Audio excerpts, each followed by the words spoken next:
waaw salaamaaleykum maa ngi nuyu ñi fi teew ñëpp di jiital ci nuyu monsieur le maire ko félicité bu baax ci lu am solo li nga xam tey dina ko muy terrain municipal bi nga xam ne taxawal ko ci Ndondol di rafetlu aussi ci li nga ne yow jëggaani woo presse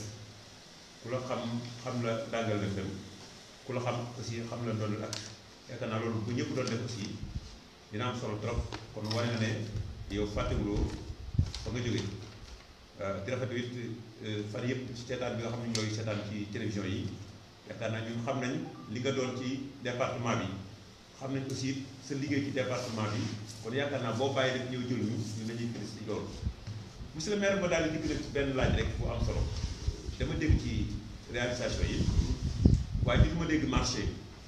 te ñenn ci nga bokkal géopolitique bi dañuy wax ne Ndondol amul marché wala boo ko amee marché bi ndaw na jegeñ na tali bi ci topp it mooy amul ay toilettes bokk na ci kuy dem marché luuma sa xel dafay daal di xalaat fële Mbaafay te loolu mu jàpp ne moom boo defoon marché luuma fii dina soxla li nga xam ne mooy Réfone rawatina dina ci soxla li nga xam mooy Ndondol pardon parce que juuti na fi génne te loolu yaakaar naa ci développement la bokk ak yeneen njariñ yoo xam ne ni koy jaay crème ak koy jaay crème ba ci loolu sax moom kooku sàkku na sax ci sa ñàkk réalisé fii ci Ndondol ci Ndondol mooy muy sàkku ci yow benn plateau boo xam da ngay jàkkaarloo rajo Dangal FM mu wax la nan la ñu yore commune première question bi mu ngi noonu bu la neexee ma ko ne bu la neexee ma xaar sama rajo mooy sa problème. deuxième question. rajo bi commencé. commencé gu moo tax bëgg a xaar sama rajo. voilà ñu ngi jaajëfal mbokk yi nga xam ne ñoo ñuy suivre en direct ci Ndondol Actu di remercier le maire ci période bi nga xam ne jot na amal benn pause pierre boo xam ne dafa ñeel stade municipal boo xam ne fii ci Ndondol la au profit de la jeunesse. donc monsieur le maire juste après sa point de presse damay ñëw fekk si sama naataango ki nga xam ne mooy monsieur Fall ci wàllu marché bi ñu gis ne monsieur le maire boo duggee ci marché bi dañuy gis ne y a beaucoup de mbalit laa koy tuddee d'ordure très bien nga xam ne foo nekk rek foo jóge sa tànk da nga fay gis mbalit loolu doon loo xam ne askan wi ñu ngi koy ñaawlu ana ban mesure nga ci mën a jël pour tout simplement nga éradiquer cas boobu voilà donc loolu moo nekk la première question. voilà deuxième question bi mi ngi ñeel li nga xam ne mooy ndoxu Ndondol ñu gis ne ndoxu Ndondol ñu bëri ci bénéficié ci ndox moomu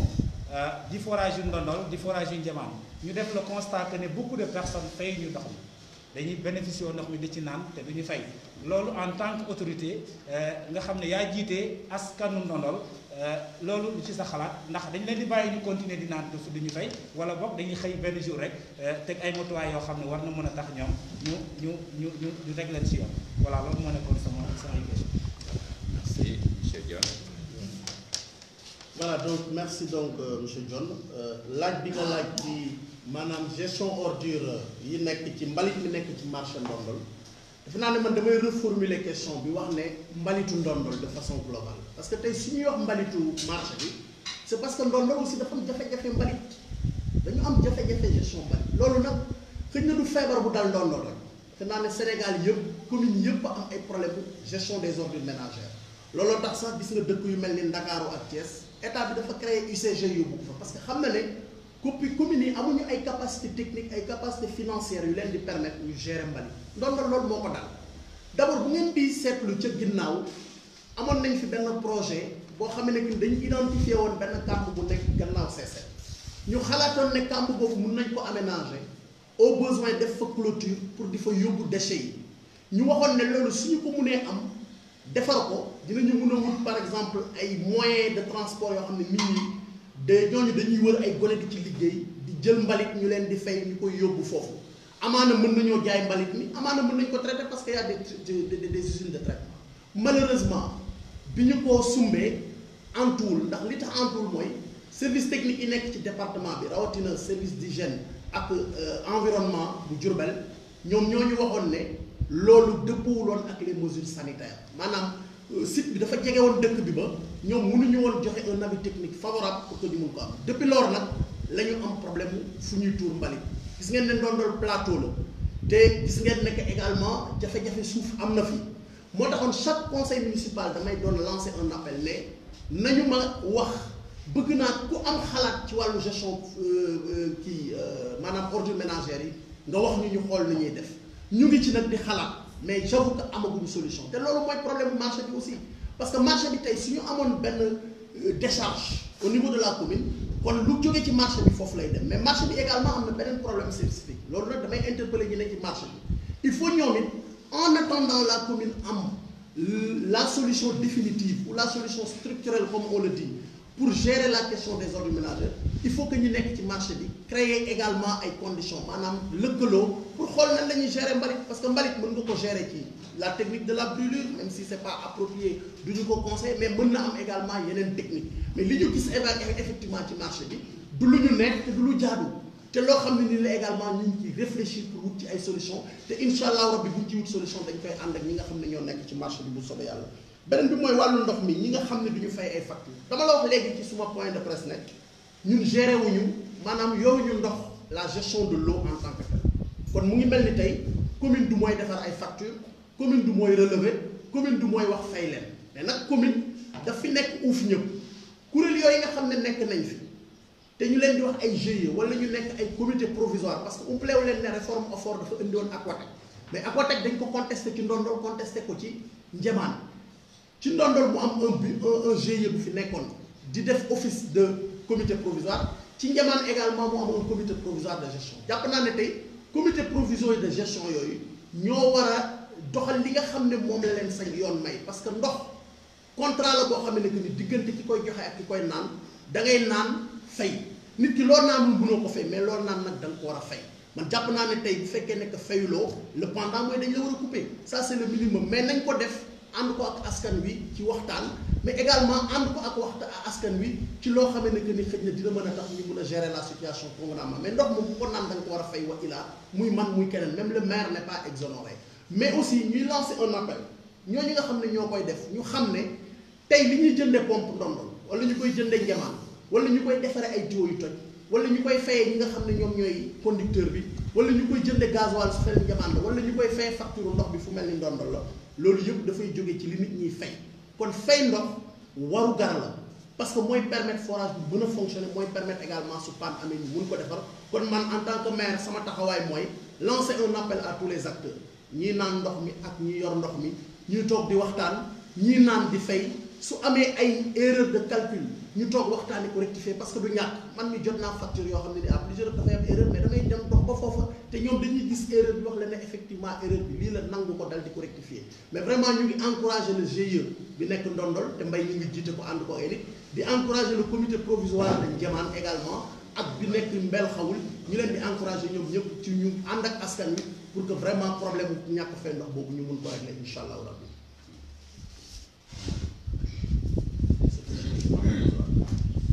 c'est bon ah John. waaw kon maître damay delluwaat ci sama question bi ma doon wax léegi rek ginnaaw bi nga xam ne courant def ko léegi bokk na ci di la jaajëfal bu baax ci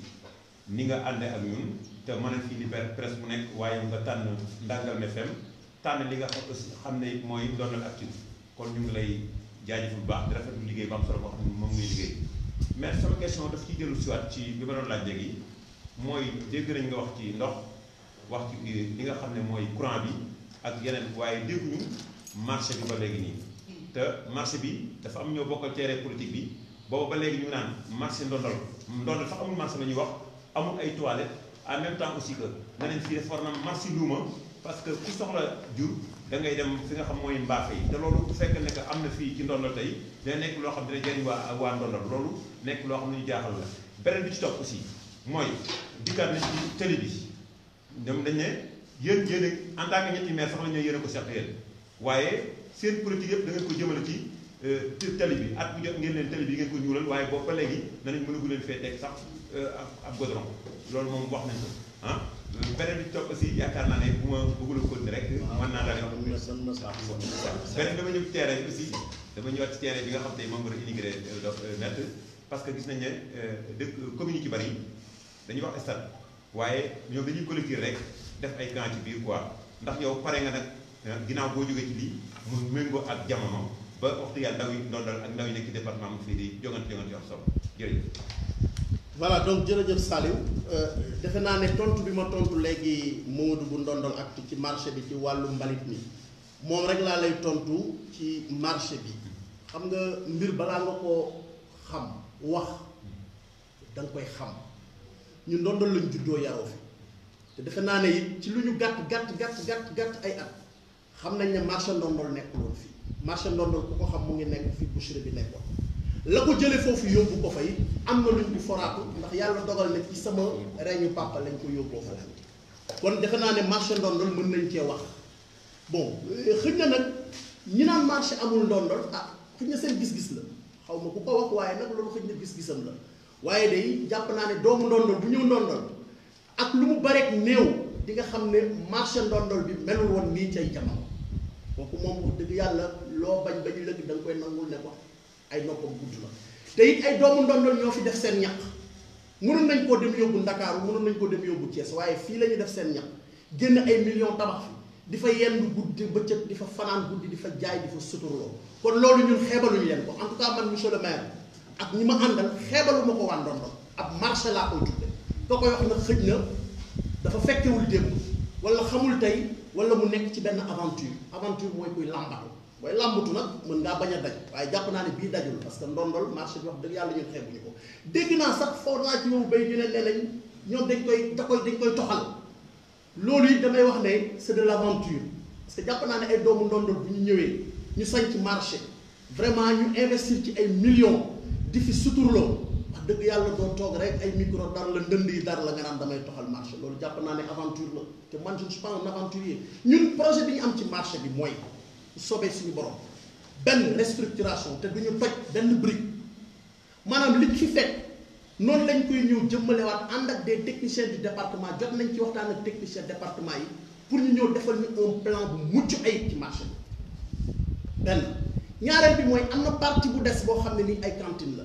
boobu également bëgg nañu insha allahu rabbi dañu koy def un plan cadastral bu nga xam ne que nii dañ koy def cantine yu mucc ayib yoo xam ne que nii danañ ko mën a yokk ci espace boobu nga xam ne moom moo fa des mais également ay branchements sociaux ci biir marché bi contrairement ak li nga wax ni léegi marché bi am na ay douche moo tax ma ne la loo jàngul mënoo koo tari mais loo xamul aussi mënoo koo seede wax ne Ndondol amul marché xëy na dañ fay dëkkul wala boo fi dëkkee xamoo fi lu bari wax ne marché bi amul ay douche xëy na mosoo faa dugg waaye man mii de mos naa fa ndax sama yaay dafa am taabal di fa jaay ma am ci fierté lool xam ne marché bi am na ay douche xëy na kay gestion ba moo des douche yaa ngi ñu tëj ña ko tëj mooy ña fa nekk parce que amuñu comité de gestion bu ko mën a gérer yéen ñëpp xam ngeen ne marché li ci gën a jafe gérer mooy douche parce que faw nga koy raxas faw nga koy garder ça pose un problème d'hygiène mais maire yorul caabi ji premier adjoint yorul caabi yi ñoom ñoo ko yore recevoir naa fii le comité de gestion du marché ne leen seen marché la xool leen ni ngeen di gérer douche yi xëy na nag danañ ci waxaat ak ñoom pour wax leen ne leen lañ ci góorgóorlu pour ko gérer waaye douche yoo xam ne dafa nekk ci marché xëy na te kenn nanguwu koo jëfandikoo te xëy na ñun buñ ca demee dugal mën nañ caa dugal suñu loxo ubbi ko teg fay nit lañ fay jëlee ñu koy fay te loolu xam naa ne ci lañ jëriñ incha allah mais douche yi moom wax dëgg yàlla mu ngi ci marché bi xanaa kay dañ naan yokk ko te loolu effectivement ci suñu gis-gis ci restructuration réhabilitation réaménagement marché bi am nañu gis-gis ne war nañ mën a yokk ay douche également mais marché bi am na ay douche yu mucc ay luuma xam nga damay faral di wax ne effectivement vision baax na mais da ngay am vision bu méngóog sa réalité dëkk xam nga ci wax loolu xamul département Bambey xëy département Bambey ñaata luuma fi am ndàngal ma am na luuma fu ñuy jaayee nag wala xar Bambey séeréer benn dëkk moo ko fi am muy Bambey lu ko waral parce que contexte bi la bëgg a def lu tax nga def te dafa am yoo xam ne ni kenn du ko politique parce que du la jëmale fenn taxaw te du programme créer luuma doonul programme politique ku ko bëgg a yore dëkk doo yore dëkk nit ñi feneen lañ lay xaar luuma la koy créer du doon décision maire contexte dëkk bi moo koy walaaj mu am ci nii wala ci ne bu ko maire bëggee dana am bu ko maire bañ a dana am parce que luuma lan moo fay daje jaaykat bi ak jëndkat bi lay def jaaykat ak jëndkat nag koom-koomu dëkk ba moo koy def ak position dëkk ba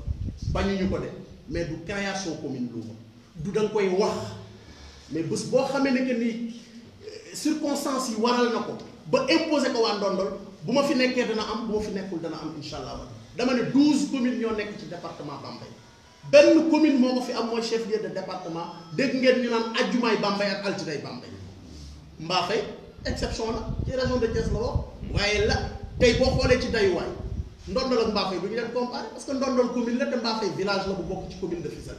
mais luuma Mbaxay dañ koy cité sax ci rajo yi ci Sénégal ak ci àdduna bi loolu contexte ba moo ko waral moo tax mu am luuma mais defe naa ne daal programme politique du tëdd ci luuma du programme politique contexte ba moom moo koy waral pour mu am te ñun loolu xam nañ ko bu baax a baax a baax beneen bi ci tegu mooy yoon bi waaye yoon bi moom dama doon duma ci waxati parce que nag dañ cee nekk ci liggéey bu sérieux xam nga ñun li état war a def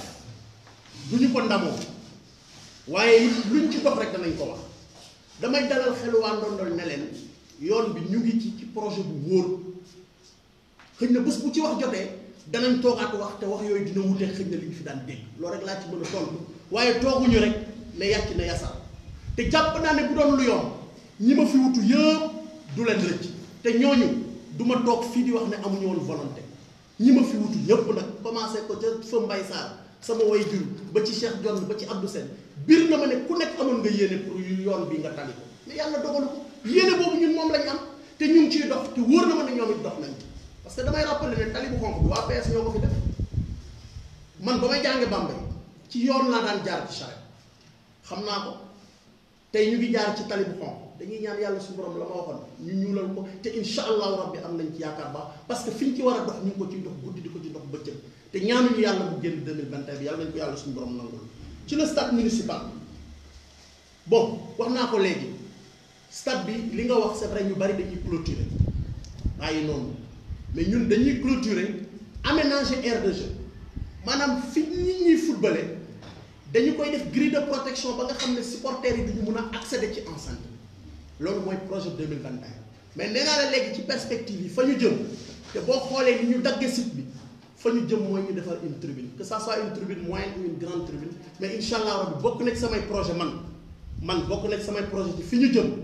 nii ma tegee xeer première pierre mur de clôture ak aire de jeu ma àndaat ak yéen yàlla may ñu gudd fan ñun ñëpp ñu dem ma teg xeer bi nga xam ne dañu yëkkati la tribune pour le stade municipal incha allah rabbi. waaw benn ci des rek mooy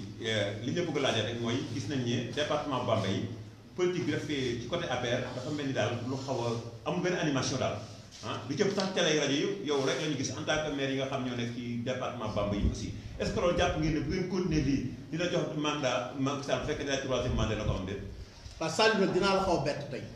parce que point de presse bi dama ko jagleel uniquement tey les réalisations de ma commune. tey moom du ma wax waxu politique déedéet du ma wax waxu politique boobu moom dama la koy ñaan rek parce que jox naa cër ñi fi toog ñëpp ba tey man Ndondol la ma ñor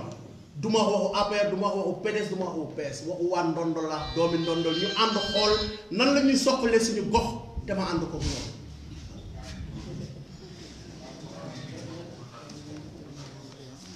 voilà ñuy jaajëfal askan yi nga xam ne ñoo ñuy suivre rek rawatina ñi nga xam ne ñoo jël seen temps toog xëy na doy loo li nga xam ne moom la médecin di joxe ak xëy na ñun ñi nga xam ne ñooy taataan xibaar yi di ko wisaare. voilà mu am yeneen laaj yoo xam ne dafa ñeel li nga xam ne mooy ambulance bi ak acteurs yi nga xam ne mooy acteuru football bi. voilà ambulance yi gis nañu ne récemment li nga xam ne mooy poste ak yaay bi am na benn ambulance boo xam ne jënd nañ ko. voilà ñu bëggoon laaj rek ndax yow comme gis nañ ne ñoom ñoo jëlal seen bopp ay ambulance ndax da nga leen di bàyyeek ambulance bi noonu ñu dem ak seen i mën-mënu bopp wala ndax da nga jël sa koppar wala donc sa ndimbal boo xam ne da nga leen koy jagleel ngir ñu mën a mener à bien leur activité. ñaareelu laaj bi mooy li ñu gis ne ñu mel ni Moussa Sène dañ doon ay acteurs yoo xam ne ci football bi la ñuy yëngatu ndax ñoom amul benn je dirais un budget wala ndimbal boo xam ne xëy na war nga koo def kii jël war leen ko askanale ngir tout simplement ñu mën a développer li nga xam ne moom la ñuy mën a di sport rawatina football Ndondol loolu mooy ñaareelu laaj yi. waaw jërëjëf Mamadou donc di jaajëfalaat Ndondol Actu rek ci taxawaayam mbirum ambulance yi xëy na bu ñu delloo ci gannaaw tey mën nañu ne Ndondol première ambulance médicalisée bi mu am ci suñu reñ la ko amee loolu la yàlla dogal aussi benn bienfaiteur moo ñu ko mayoon. xëy na ambulance bi tey ci la ñu nekk mu baax mu bon di jóg ak a daanu waaye nag am na lu mu fi dimbalee waa Ndondol bu baax mais yàlla mi dara tëwul aussi comité de développement sanitaire bu yaay ñu jënd ambulance boo xam ne ni ñoom it fan yee ci gannaaw réceptionné nañ ko ñu leen ci félicité waat di leen ci wax jaajëf vraiment di leen ñaanal ambulance boobu yàlla suñu borom mën leen ko téel mu yàgg mucc ayib. waaw comme li nga laaj effectivement bi ambulance su ndondol bi ñëwee dañoo mettre en place un comité de gestion man maa ko jiite chef de village yi Baye Mbaye Thiam mi ci la bokk ICP yi nekk ci ñaar yi ak ñi yore comité de développement sanitaire yi pour que ñuy gérer wàllu koppar beeg wàllu technique bi xam nga bu ñu waree référer malade infirmier mooy référer bu maire mais nag formalité administrative yi bu ñu waree gérer xaalis comité de développement sanitaire ñoo koy gérer. ci loolu ci laa jëloon ci budget bi chaque année et puis dañ ko jël ci fonds de dotation nga xam ne état bi moo ñu koy jox lu wóor la un montant de 1 million de francs CFA depuis bi ñu fi tooga bi léegi chaque année dañuy génne un montant de 1 million de francs CFA boo xam ne nii dañu ciy fay ambulance dañ koy def carburant pour jàppale askan bi ci at bi yëpp parce que di nga gis souvent ku ñëw ñu war ko évacuer du am doole te commune ko war a jàppale loolu la ñuy jël def ko ci ambulance mais bañ ci jógee également commune dafa jël en charge le chauffeur di ko fay. parce que gisoon nañ ne soo soxlaa chauffeur mën na indi tardement am ambulance te amoo chauffeur mel na ni amoo ambulance ba fi may ak yow ni chaque mois chauffeur boobu commune moom moo koy fay. ambulance yaay bi c'est vrai daf ñu dab dafa ñëw en cours d'année budgétaire lu bari xëj na prévoir ñoon ko te gis ngeen keroog bi ñu koy réceptionné déjà génne naa fa 200 litres carburant yoo xam ne ni personnellement man maa ko ci def. lancé woon également un appel à toutes les bonnes volontés muy yaay muy ndondol ñu jàppale ambulance parce que ambulance du ambulance waa yaay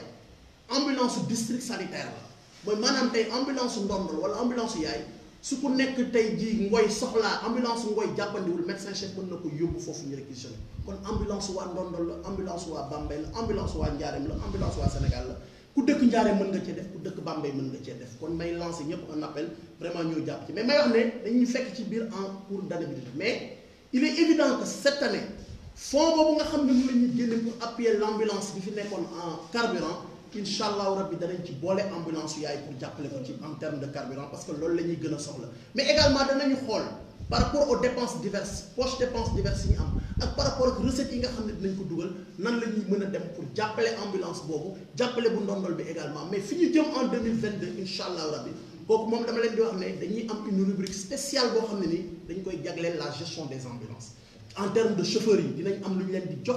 pour mën leen a jël en charge pour mën a désengorger li nga am mais comité de développement yi également dañ ciy jàpp parce que xam nga comité de développement yi nee naa leen ren poste bu ne dinañ la jox 3 millions yoo xam ne ni da nga koy jënd garab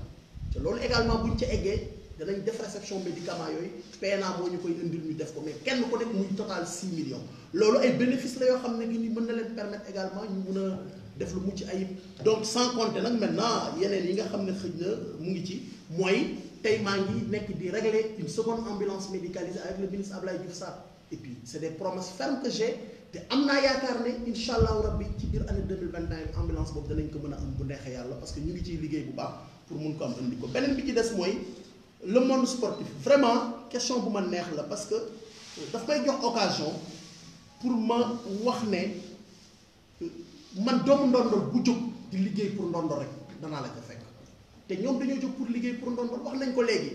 Ndiamé était un grand joueur te man mën naa biral fii ne sans lui jeter des fleurs moom ak keneen ak keneen ak keneen su fekkoon ne tey nii ñuy taxawoo ko ne ñoom amoon nañ ñu leen koy taxawoo ca démb yàlla seede na mën nañoo nekk ay Sadio Mané mais nag yàlla mooy sàkk doomu aadama kenn ku nekk sa wërsëg foofa la seen wërsëg toll woon mais ndokk ba ñu xamee ne def nañ seen temps dañoo war a dellu si jàppale gone yi jàppale wuñ seen bopp gone yi la ñuy jàppale te ñun dañ ñoo sas gone yi kon ku yëkkati sa dërëm di ko def ci gone yi ñun nga koy defal mais il est évident que on va les soutenir man personnellement j'ai pris l'engagement personnellement waxuma ko nii de les soutenir te incha allah rabbi danaa ko def mais dans le cadre du budget on va les soutenir comme on soutient le mouvement navétane mais maintenant damay lancer un appel rek ñoom ak ñeneen ñi ñu lëkkaloo ak ñoom ñëpp ñu bokk benn sas la ki yore école de football ki yore ak ki yore club de football mais ñoom ñëpp ak la zone navétane sous la coupole du président de l'ODCAV sport bi lañ bëgg a développer te tey kenn mënul développer sport bi te doo lëkkale kuréel yooyu yëpp parce que kii nga xam ne moo fi nekk tey di Déthié président de la zone ci wàllu football mais affaire nawetaan kenn mënu fay def dara te doo jaar ci moom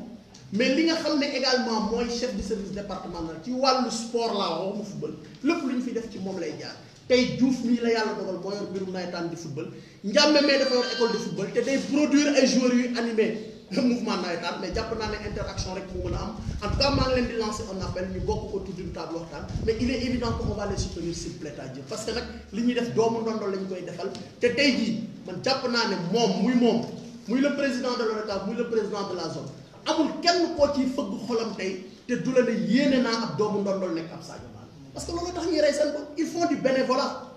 Déthié Gningue fait du bénévolat Ndiamé fait du bénévolat Diouf fait du bénévolat kenn fayu leen même Ablaye Ndour il fait du bénévolat ci li muy yëngatu ak keneen le professeur Diouf yi muy nekk le syndicaliste des sportifs de Ndondol il fait du bénévolat te jàpp naa ne bénévolat boobu ñun lañ koy defal kon bu fekkee commune dafay nekk te damay faral di wax ne commune alalam du àllu maire alalu askan wi la mais nag da koy jël delloo ko ci askan wi mais balaa muy neex kay jëf di jëfal askan wi te ñoom ñu ngi jëfal askan wi man jàpp naa ne xëy na li fi jaar yëpp ñàkk a waxtaan la woon rek mais bu ñu toogee waxtaan dañuy jubóo parce que ñun ñëpp a bokk ci kenn ku nekk xol bi nga am ci Ndondol xam naa man de gënumaa bëgg kenn Ndondol te du ma am prétention gën a bëgg kenn Ndondol nag wallaay la azim ka àndut ak man ci gis-gis politique sax mënumaa am prétention ne te jàpp naa ne opposition tey bu ñu nee am na kuy opposé maire ci positivé bu ñuy positivé kooku ku bëgg Ndondol la war a nekk la baax da caa war a ñëw jàpp mais lay safaan ba daa war a taper pour maire def ko looluy opposition parce que mënuma lépp xaw ma lépp mais nag bu fekkee ne que lu baax da nga koy suul loolu du opposition du loolu lu baax da nga koy wax jàpp ca ñëw ñu gis la ca la nga xam ne safaan la nga xeex ko ba maire xam ne xeex nga ko parce que nag maire mën naa nekk aussi def lu ko neex lu dëppoo la li askan wi bëgg loolu nag ñay opposé wooy jàmmaar la ko mais bu dee lu baax ñëwul jàpp te jàpp naa ne muy moom muy ñeneen li ñuy def lu baax la te incha allah rabbi on va les appuyer sur les tâches.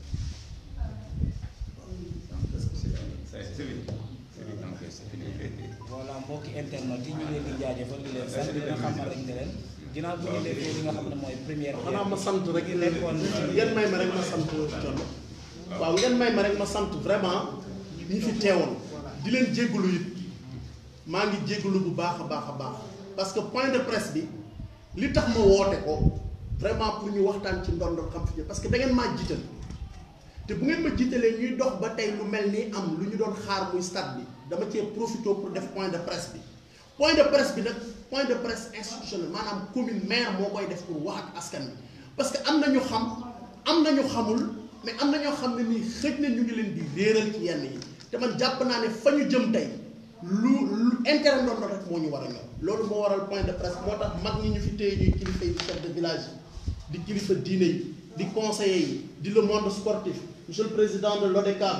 ñëpp ñi nga xam ne nekk nañ fi les organisations communautaires de base ñu yëngu ci wàllu développement nga xam ne tey bu ñu téyewoon seen loxo ñu sooxe ñu ngi fii ñoom élage maa ngi koy gis ak ñi fa nekkoon ñëpp vraiment ñu ngi leen di sant bu baax di leen gërëm ma leen di jégalu di leen masaw parce que ci weeru koor la ñu nekk te jël nañ seen temps mais nag jàpp naa ne Ndondol moo leen ko jaral te daje yu mel nii war nañ koy def waruñu rek ñun di def ay daje politique man damaa xam ne lu tax toujours rek bu ñu waree woote dañoo war a woote pour tëgg ay ndënd di fëgg dënd naan politique war nañuy woote également wax ci Ndondol parce que nag looloo tax ñu nekk fi te man jàpp naa ne lii bëgg naa ñu koy perpétuer bu baax su politique ñëwee te yàgg ku ne sol sa mbubu def la ngay def ci jàmm ak salaam mais lii dañ ko war di pérenniser ñii nekk ci seen kër yi xam fi ñu toll jafe-jafe yi ñu doon dégg te xamuñu ñu xam lu ko waral parce que jafe-jafe du ñàkk fii messi amu fi man du ma messi maanaam mënuma lépp xaw ma lépp te lii ñu def nii tey am na lu bari lu def suñu kanam te si dañoo ñaan yàlla su borom def li ñu damay ñaan ëllëg ka may wuti ji yàlla na fi def lu ma fi def parce que Ndondol rek lay jëriñ donc ñu ngi gërëm ñëpp di sant ñëpp di gërëm ñëpp jërë ngeen jëf. merci monsieur. voilà ñuy jaajëfal mbokk yi nga xam ne ñoo ñu doon suivre fu ne ci àdduna yi di leen xamal rek ne leen ginnaaw bu ñu tegee première pierre bi maître Pape Sène doon na def benn point de presse mi ngi nekkoon ci tànk yooyee après ci lañ ko jeexal incha allah ci jàmm salaamaaleykum wa rahmatullah. jërë ngeen jëf.